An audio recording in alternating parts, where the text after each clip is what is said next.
ایک چگل خور کا قصہ۔ ایک چگل خور کا قصہ یاد آیا۔ ایک شخص نے بازار میں دیکھا کہ ایک شخص اپنا غلام بیچ رہا ہے اور یہ آواز بھی لگا رہا ہے کہ یہ بہت اچھا غلام ہے، اس کے اندر اس کے علاوہ کوئی اور عیب نہیں ہے، اس کے اندر اس کے علاوہ اور کوئی عیب نہیں ہے کہ یہ کبھی کبھی چگل کھاتا ہے۔ کسی شخص نے یہ آواز سنی، اس نے سوچا کہ اس میں تو کوئی عیب نہیں ہے اور چگلی کھانا تو عام بات ہے، اس میں کیا خرابی ہے، اس غلام کو خرید لینا چاہیے۔ چنانچہ یعنی دوستو بازار میں غلام تھا اور وہ بازار میں تھا اور کسی نے غلام بیچ دیا۔ دوستو کسی شخص نے خرید لیا غلام کو، تو وہ اس کو اپنے گھر لے آیا، غلام کو، اس چگل خور کو دوستو اپنے گھر لے آیا۔ چنانچہ اس نے سودا کر کے وہ غلام خرید لیا، یعنی دوستو خرید لیا اور گھر لے آیا اور اپنے گھر لے آیا۔ کچھ عرصے تک یعنی دوستو کچھ دنوں تک وہ غلام ٹھیک ٹھاک کام کرتا رہا، یعنی اس کے گھرے ٹھیک ٹھاک کام کرتا رہا۔ اس کے بعد اس نے اپنا رنگ دکھانا شروع کر دیا۔ کچھ دنوں بعد تو دوستو اس کے گھر وہ ٹھیک ٹھاک تھا، لیکن کچھ دن کے بعد اپنے اس نے چگلی کھانا یعنی جو اس کا کام تھا وہ شروع کیا۔ چونکہ چگل خور کے اندر وہ ماہر تھا، چونکہ چگل خوری کے اندر وہ ماہر تھا، اس لیے اس نے چگل خوری کے اندر اپنا کرتب دکھلایا اور سب سے پہلے وہ اپنی مالکہ کے پاس گیا، یعنی جس گھر میں دوستو وہ رہتا تھا اس کے ہی پاس گیا، اپنی مالکہ کے پاس گیا۔ جو خریدا تھا یہ غلام، یہ چور تھا، خریدا تھا اور اس سے جا کر کہا، یعنی دوستو مالکہ سے جا کر کہا چور نے کہ آپ کے شوہر جو میرے آقا ہیں وہ کسی اور عورت سے تعلق رکھتے ہیں۔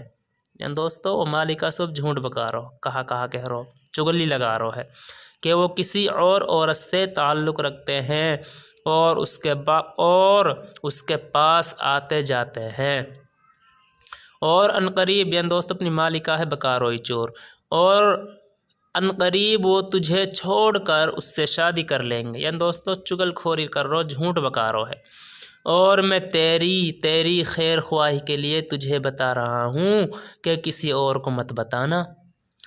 یہ باتیں سن کر وہ بیوی بہت گھبرائی اور پریشان ہوئی۔ پھر خود غلام ہی نے اس کی پریشانی کا علاج بتایا، یعنی جو دوستو غلام خریدو ہو چور، خود ہی پریشانی کو اپنی مالکہ کو بتایا کہ مجھے ایک ترکیب آتی ہے کہ تم اس پر عمل کر لو، کہ وہ یہ کہ جب تمہارے شوہر سو جائیں تو تم اس طرح سے ان کی داڑھی کے ایک دو بال کاٹ کر اپنے پاس رکھ لینا، پھر دیکھنا کیا ہوتا ہے، پھر وہ ہمیشہ تمہارے ہو کر رہیں گے۔ کہا کہہ رہی دوستو کہ اپنے جب سو جاوے شوہر کو داڑھی کو بال کاٹ لیو، پھر وہ تمہارا ہی رہ رہی ہو سدا مدالو، کبھی دوسری عورت کی طرف نظر نہیں اٹھائیں گے۔ عورت نے جواب دیا کہ یہ کیا مشکل کام ہے، عورت نے جواب دیا کہ یہ کیا مشکل کام ہے، یہ تو میں آج ہی کر لوں گی، خدا نخواستہ کل کو کچھ اور ہو گیا تو کیا ہوگا۔ تو دوستو اس کے بعد اب وہ غلام آقا کے پاس آیا، یعنی دوستو اب مالکہ بیوی اب شوہر کے پاس گئے اور اس سے کہا کہ تمہاری بیوی دوسرے مردوں سے ناجائز تعلقات ہیں۔ جیسے دوستو آج کہی کہ تیر مرد بیوی سب وہ مرد سو کہہ رہو ہوں جا کے کہ تیری بیوی کے ناجائز تعلقات ہیں اور عنقریب وہ آپ کو خیر بات کہنے والی ہے، اور اس نے تہیہ کر لیا یعنی طے کر لیا ہے کہ وہ آج رات آپ کو اس طرح سے ذبح کرے گی۔ وہاں سے تو دوست نو کہا ہے کہ ڈاڑھی کے بال کاٹ لیو، وہ شوہر سوئی چگل خور نو کہہ رہو کہ تو ذبح کرے گی، اس طرح سے وہ بال کاٹنا آ رہی اور بس نو کہہ دی کہ ذبح کرے گی تو۔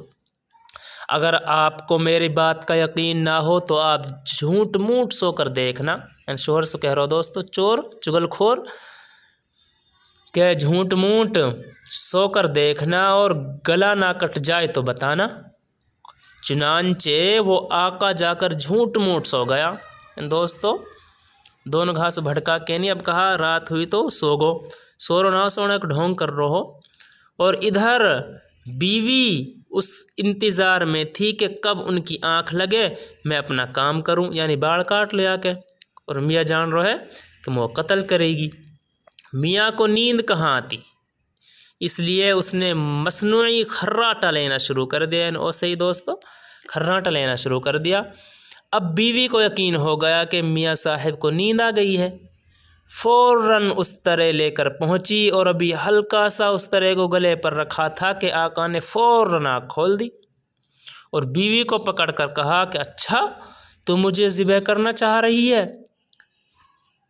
تو مجھے ذبح کرنا چاہتی ہے۔ غصہ تو پہلے ہی سے آ رہا تھا، یعنی شوہر کو دوستو، وہ چغل خور نہیں تھی بتلو آگ لگا دی۔ اس آقا نے اس طرح سے بیوی کو ذبح کر دیا۔ وہ باڑ کاٹل لو آئی ہی وس کہا کر کے کہ تو ذبح کر لو آ رہی ہے بیوی۔ اب یعنی دوستو کہا ہو گوہین وانا ات بتل چگلی کر دی تو بیوی کی وانا اپنے واقعہ شوہر نے ذبح کر دے، اس طرح سے اس کو مار دیا۔ جب بیوی کے خاندان والوں کو پتہ چلا کہ شوہر نے ہماری بیٹی کو ذبح کر دیا، انہوں نے آ کر اس طرح سے شوہر کو پکڑ کر ذبح کر دیا۔ اب شوہر کے خاندان والے ذبح کر دیا۔ جب بیوی کے خاندان والوں کو پتہ چلا تو شوہر نے ہماری بیٹی کو ذبح کر دیا، انہوں نے آ کر اس طرح سے شوہر کو پکڑ کر ذبح کر دیا۔ اب شوہر کے خاندان والے بھی آ گئے اور دونوں خاندانوں میں خوب جھگڑا ہوا اور 20 لاش گر گئی، یعنی دوستو 20 لاش گر گئی، یعنی دوستو چغل خوری کی اس وجہ سے دوستو غیبت کی چغل خوری کی بخشش نہیں ہے۔